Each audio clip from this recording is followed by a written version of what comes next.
வணக்கம் நேயர்களே. மத்திய அரசு துறைகளில் உயர் பதவிகளுக்கு நேரடியாக அதிகாரிகள் நியமிக்கப்படுவார்கள் என்ற மத்திய அரசுடைய அறிவிப்புக்கு கடும் எதிர்ப்பு எழுந்தது. இந்த விவகாரத்தை முதலில் பேசியவர் திமுகவுடைய மாநிலங்களவை உறுப்பினர் திரு வில்சன் அவர்கள்.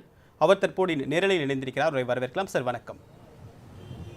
மத்திய அரசு இந்த நேரடி நியமனம் தொடர்பான அறிவிக்கை வெளியிட்ட உடனே இது சமூக நீதிக்கு எதிரானது, இடஒதுக்கீடை பறிக்கக்கூடிய செயல் அப்படின்னு ஒரு கண்டனம் தெரிவிச்சிருந்தீங்க. இப்போ அந்த முடிவை மத்திய அரசு ரத்து செய்திருக்கு, அந்த விளம்பரத்தை வாபஸ் வாங்கியிருக்காங்க. இதை பற்றி என்னுடைய முதற்கட்ட கருத்து தெரிஞ்சுக்க விரும்புகிறேன். நிச்சயமாக இந்த யூபிஎஸ்சி அட்வர்டைஸ்மெண்ட் வந்த பிறகு எங்களுடைய தலைவருடைய அறிவுறுத்தின் பேரில் நான் இந்த கடும் எதிர்ப்பு தெரிவித்தேன். இந்த ரிசர்வேஷன் கான்செப்ட் ஹிஸ்டாரிக்கலாக 100 ஆண்டு காலமாக எஸ்சி எஸ்டி ஓபிசியை அவங்கள எஜுகேஷன் மட்டும் இல்லாமல் வேலை வாய்ப்புகளும் அவங்கள தள்ளி வச்சது காரணமாக தான் இந்த ரிசர்வேஷனே கொடுக்கப்பட்டது.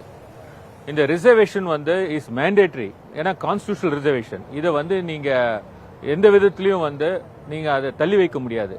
ஆனா இந்த யூபிஎஸ்சி கடந்த 17ஆம் தேதி ஆகஸ்ட் மாசம் அவன் வெளியிட்ட அந்த அறிவிப்பில் பாத்தீங்கன்னா 10 ஜாயிண்ட் செக்ரட்டரி போஸ்ட், ரொம்ப இம்பார்ட்டன்ட் போஸ்ட். ஜாயிண்ட் செக்ரட்டரி போஸ்ட்ன்றது ரொம்ப இம்பார்ட்டன்ட் போஸ்ட். அது தவிர 35 போஸ்ட் டைரக்டரும் டெபுட்டி செக்ரட்டரி போஸ்ட்.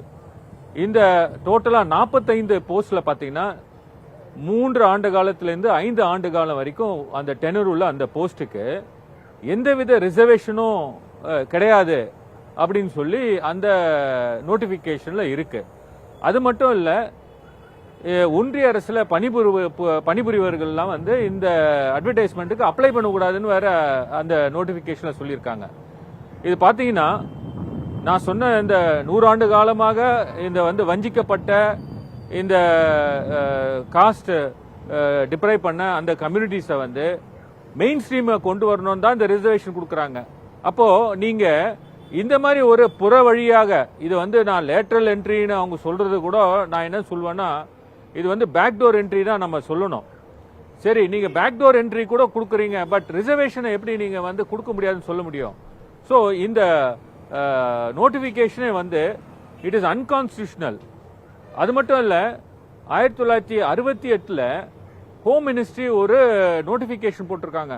அதுல என்ன சொல்றாங்கன்னா, எந்த ஒரு வேலை வாய்ப்பு இந்த ஒன்றிய அரசுல 45 நாட்களுக்கு மேல இருந்தா நீங்க ரிசர்வேஷன் கண்டிப்பாக கொடுக்கணும்னு சொல்லி அந்த நோட்டிபிகேஷன்ல சொல்றாங்க. அதே மாதிரி 2018 மினிஸ்ட்ரி ஆஃப் பப்ளிக் கிரீவன்ஸ் அவங்களும் என்ன பண்றாங்க, ஒரு நோட்டிபிகேஷனை வெளியிட்டாங்க. அந்த நோட்டிபிகேஷன்லயும் சொல்றாங்க, இந்த மாதிரி 45 நாட்களுக்கு மேல இருந்தா ரிசர்வேஷன் டெம்பரரி போஸ்டா இருந்தா கூட எல்லா போஸ்ட்டுக்கும் ரிசர்வேஷன் கொடுக்கணும் அப்படின்னு சொல்லி நோட்டிபிகேஷன் இருக்கு. இந்த 2 நோட்டிபிகேஷனும் மீறி யூபிஎஸ்சி ஒரு கான்ஸ்டிடியூஷனல் அத்தாரிட்டி, அந்த யூபிஎஸ்சி ரிசர்வேஷனே கிடையாதுன்ற மாதிரி ஒரு அட்வர்டைஸ்மெண்ட் கொண்டு வரும்போது அது எப்படி நம்மளால ஒத்துக்க முடியும்? அதனால தான் கடுமையாக எதிர்த்தோம். அந்த எங்கள் தலைவர் சொல்லி அதை எதிர்த்தோம். அந்த எதிர்ப்புக்கு பிறகு மறுபடியும் இன்னைக்கும் எங்க தலைவரே ஒரு ட்வீட்டும் போட்டிருப்பாங்க, நானும் ஒரு ட்வீட் போட்டிருப்பேன். இது டோட்டலா 100 ஆண்டு காலமாக எப்படி நீங்க மெயின் ஸ்ட்ரீம்ல கொண்டு வரணும்னு நினைச்சு ரிசர்வேஷன் கொடுக்கப்பட்டதோ அதையெல்லாம் எடுத்து விட்டு மறுபடியும் அவர்களை பின்னுக்கு தள்ளுற மாதிரி தான் இவங்களுடைய போக்கு இருக்கிறது. ஆகவே கடும் எதிர்ப்புக்கு பிறகுதான் இந்த நீங்க சொன்னீங்க, நாங்க முதல்ல குரல் கொடுத்தோம். ஆமா, நாங்க தான் இதுக்கு முதல்ல குரல் கொடுத்தோம். இந்த கடும் எதிர்ப்புக்கு பிறகுதான் இன்னைக்கு ஒன்றிய அரசுடைய அமைச்சர் இதை வித்ட்ரா பண்ணணும்னு சொல்லியிருக்காங்க. இப்போ மத்திய அரசு இந்த அட்வர்டைஸ்மெண்ட்டை ரிவைஸ் பண்ணுறேன்னு சொல்லியிருக்காங்க, இல்லை வாபஸ் வாங்கியிருக்காங்க. பொதுவாக இந்த லேட்டரல் என்ட்ரி அப்படின்றது நிதி ஆயோக்குடைய பரிந்துரை, அதற்கு முன்பு இருக்கக்கூடிய வெவ்வேறு கமிஷனுடைய பரிந்துரைகளை அவங்க சுட்டி காட்டுறாங்க. இது தற்காலிகமான ஒரு தீர்வா இல்லை ஒரு நிரந்தர தீர்வா எடுத்துக்க முடியுமா?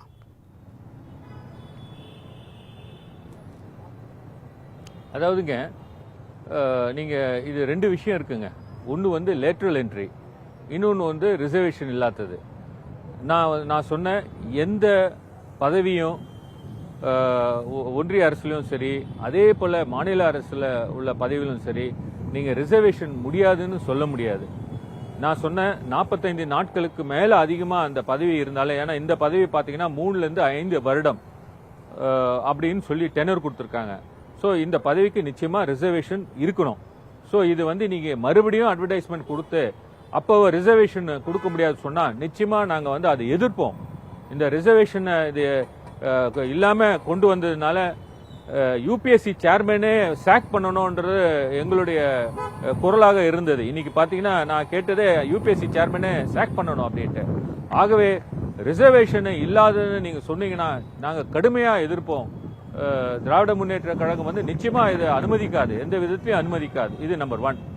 நம்பர் 2 வந்து லேட்ரல் என்ட்ரி. லேட்ரல் என்ட்ரி வந்து இது எப்போ வரும்னா, டெத் of hands or the experts is not available. ஒரு நீங்கள் ஒன்றிய அரசில் பார்த்தீங்கன்னா ஒரு பர்டிகுலர் பீப்புள் வந்து ஒர்க் பண்ணிட்டு இருக்கும்போது ஒரு எக்ஸ்பர்ட் இல்லைன்னா இந்த லேட்ரல் என்ட்ரி மூலியமாக எக்ஸ்பர்ட் கொண்டு வருவாங்க. இல்லை வந்து குவாலிஃபைட் பர்சன்ஸ் இல்லைன்னா அப்போ லேட்ரல் என்ட்ரி மூலியமாக கொண்டு வரலாம். இது வந்து கம்பல்சரியாக நீங்கள் எல்லா விதத்திலையும் பண்ண முடியாது. இன்னைக்கு பாருங்க, பாராளுமன்றத்தில் அந்த பார்லிமெண்டரி சர்வீஸில் கூட கொண்டு வந்துட்டாங்க. நிறைய பேர் வந்து ஆண்டாண்டு காலமாக இப்போ ஒரு கேரியரை எடுத்துக்கிட்டு அதுக்காக பரீட்சை எழுதி பாஸ் ஆகி உள்ள என்ட்ரி ஆகிட்டு திடீர்னு பார்த்தீங்கன்னா உங்களுக்கு முன்னாடி யாரோ ஒருத்தர் வந்து உட்கார்றாரு. அப்போ உங்களுக்கு வந்து ஒரு நீங்க எதிர்பார்த்த ஒரு கனவு, நீங்க எதிர்பார்த்த ஒரு கேரியர் உங்களுக்கு இல்லாம போயிடுது. உங்க கேரியரை எஃபெக்ட் ஆகுற மாதிரி வேற ஒரு ஆள் வந்து அந்த பொசிஷன்ல ஆக்குபை பண்ணிக்கிறாங்க. ஸோ இவங்களுக்கு ப்ரொமோஷனல் ஆஸ்பெக்ட் இல்லாமலே போயிடுது. இப்போ நான் சொன்ன இந்த அட்வர்டைஸ்மெண்ட்ல ஒன்றிய அரசுல வேலை செய்வர்கள் அப்ளையே பண்ணக்கூடாதுன்னு சொல்றாங்க. ஒரு ஜாயிண்ட் செக்ரட்டரி ஒன்றிய அரசுல, அதே போல ஒரு டெபுட்டி செக்ரட்டரி, டைரக்டர், இந்த போஸ்ட் எல்லாம் அந்த ஒன்றிய அரசுல வேலை செய்யறவங்களுக்கே ஒரு ஆப்பர்ச்சுனிட்டி கொடுக்கலன்னா அது என்னங்க அந்த மாதிரி ஒரு நோட்டிபிகேஷன். ஆகவே இந்த 2வது விஷயத்துல பொறுத்த மாட்டில் பாத்தீங்கன்னா இந்த லேட்ரல் என்ட்ரி நம்ம வந்து கடுமையா எதிர்ப்புகிறோம். ஏன்னா உண்மையிலே வந்து எப்போ நீங்க யூஸ் பண்ணலாம், நீங்க யூஸ் பண்ணலாம். எப்போ யூஸ் பண்ணலாம்னா தேர்ஸ் டெத் ஆஃப் ஹேண்ட்ஸ் ஆர் ஒரு எக்ஸ்பர்ட் ரிக்வயர்டுனா அப்ப நீங்க யூஸ் பண்ணலாம். ஆகவே வந்து இது மாதிரி கண் மூடித்தனமாக யாரோ ஒருத்தருக்காக, யாரோ சில பேருக்காக நீங்க வந்து ஒரு உங்களுடைய பதவியை வந்து துஷ்பிரயோகம் செய்யக்கூடாது. இதுதான் நாங்க சொல்றது. சரி, 2018 நடைமுறைக்கு வந்தது. இப்போ வரைக்கும் 63 பேர் இந்த லேட்டரல் என்ட்ரியில் ஸ்கீமில் என்ரோல் பண்ணியிருக்கிறதா மத்திய அரசுடைய டேட்டா சொல்லுது. அதில் 35 பேர் பிரைவேட் செக்டார்லேருந்து வந்ததாக ஒரு புள்ளி விவரம் இருக்குது. இந்த லேட்டரல் என்ட்ரி இந்த 6 வருஷங்களில் நேரடியாக யாருக்கு பயன் கொடுத்துருக்கு, யாருக்கு பயன் இல்லாமல் போயிருக்கு?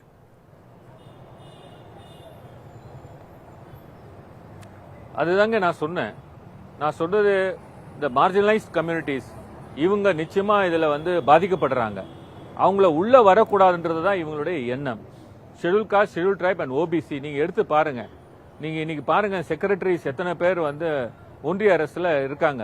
எல்லா டிபார்ட்மெண்ட்லயும் ஹெட் ஆஃப் த டிபார்ட்மெண்ட் யார் பார்த்தீங்கன்னா ஒரு டைப் ஆஃப் கம்யூனிட்டி தாங்க என்ஜாய் பண்ணிட்டு இருக்காங்க. இதுதான் நாங்க திரும்ப திரும்ப சொல்லிட்டு இருக்கோம். அவங்க எல்லா மெத்தடாலஜியும் வந்து உபயோகப்படுத்தி எப்படியாவது வந்து இவங்களுக்கு வந்து இந்த மார்ஜினலைஸ் கம்யூனிட்டிஸ்க்கு வந்து அந்த பெரிய பதவிகள் கொடுக்க கூடாது தான் இவங்களுடைய ஒரே எண்ணம். உடைய எண்ணமெல்லாம் என்னன்னா அந்த நபர்கள் வந்து அவங்களுக்கு வேண்டியப்பட்டவர்கள் மட்டும் ஒரு டைப் ஆஃப் கம்யூனிட்டி மட்டும் மேல் பதவியில வந்து உட்காரணும். இதுதான் அவங்களுடைய எண்ணம். அது வந்து அது செயலாற்றக்கூடிய இந்த ஒன்றிய அரசாக இருக்கிறது என்பது ரொம்ப வருந்தத்தக்கான ஒரு விஷயம். இப்போ ஏற்கனவே வக்ஃபு சட்டத்தை ஜேபிசிக்கு அனுப்பியிருக்காங்க. இந்த விஷயத்துக்கு எதிர்ப்பு கிளம்பின உடனே 6 ஆண்டுகளாக நடைமுறையில் இருக்கக்கூடிய விஷயம் இப்போ எதிர்ப்பு கிளம்பின உடனடியாக வாபஸ் பெறுறாங்க. மத்திய அரசு வலுவிழந்து இருக்கா? எதிர்ப்பை பார்த்து அஞ்சுகிறதா?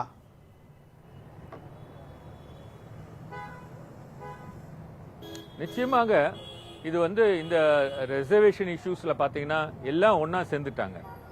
இந்த ரிசர்வேஷன் இஷ்யூஸ் நீங்க வந்து கொடுக்கவே முடியாது. You can't give it up. இதை எப்படி விட்டு கொடுக்க முடியும்?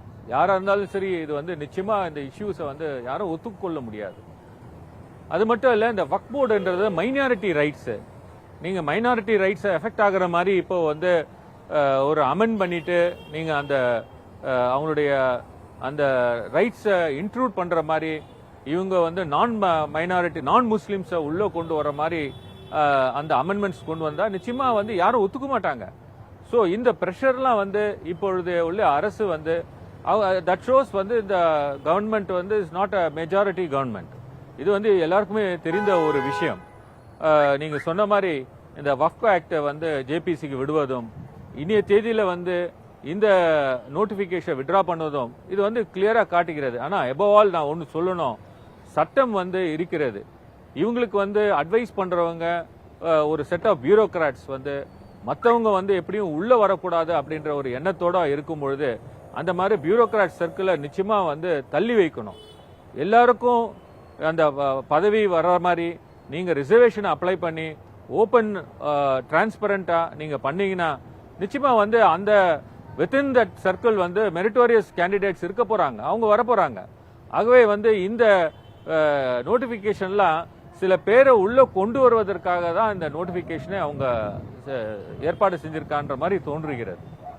சரி, இப்போ நேரடியான கேள்வி, இந்த ரத்து செய்வதற்கு மத்திய அரசுக்கு என்ன நேரடியான காரணம் இருக்கும்? ஏன் மத்திய அரசு இதை ரத்து செஞ்சிருக்கு? It is unconstitutional sir. அரசியலமைப்பு சட்டத்துக்கு எதிராக வந்த ஒரு நோட்டிபிகேஷன் இது.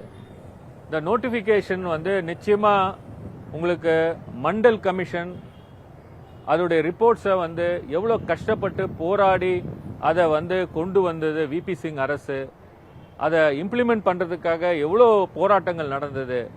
அந்த இவங்க நிச்சயமா இது இவங்க வந்து இந்த நோட்டிஃபிகேஷனை இன்னும் வந்து அதை எடுத்து அவங்க போயிருந்தாங்கன்னா ஒரு பெரிய ப்ராப்ளமே வந்திருக்கும். நிச்சயமா வந்து இது எல்லா மக்களும் வந்து இதை நிராகரிப்பாங்க. இது ஒரு பெரிய ஒரு அளவுக்கு போகுன்றது அது தெரிஞ்சுதான் இவங்க வந்து இதை வித்ட்ரா பண்ணியிருக்காங்க. அது மட்டும் இல்லாமல் நீங்கள் ஏற்கனவே கேட்டீங்க, திராவிட முன்னேற்ற கழகத்தில் முதலாக இதை ஆட்சேபனை தெரிவித்தது நாங்கள். அதனால்தான் இந்த ஒரு ஸ்ட்ராங்கான அப்போசிஷன் வந்த உடனே இந்த அரசு வந்து இந்த நோட்டிஃபிகேஷனை இன்னைக்கு வந்து வாபஸ் வாங்கியிருக்காங்க. இது தவிர மற்ற கூட்டணி கட்சிகள் கூட இது வந்து இதுக்கு சப்போர்ட் பண்ணி இந்த மாதிரி ஒரு நோட்டிஃபிகேஷன் வந்து அரசியலமைப்புக்கு எதிரானது அப்படின்னு சொல்லி குரல் கொடுத்திருக்காங்க. நேரடி நியமனம் தொடர்பாக எழுந்த சர்ச்சையை தொடர்ந்து மத்திய அரசு இந்த முடிவை வாபஸ் வாங்கியிருக்கு. இது தொடர்பாக உங்களுடைய கருத்துக்களை எங்களோட பகிர்ந்துக்கிட்டீங்க. உங்களுடைய வருகைக்கும் கருத்து பெயருக்கும் மிக்க நன்றி திரு வில்சன்.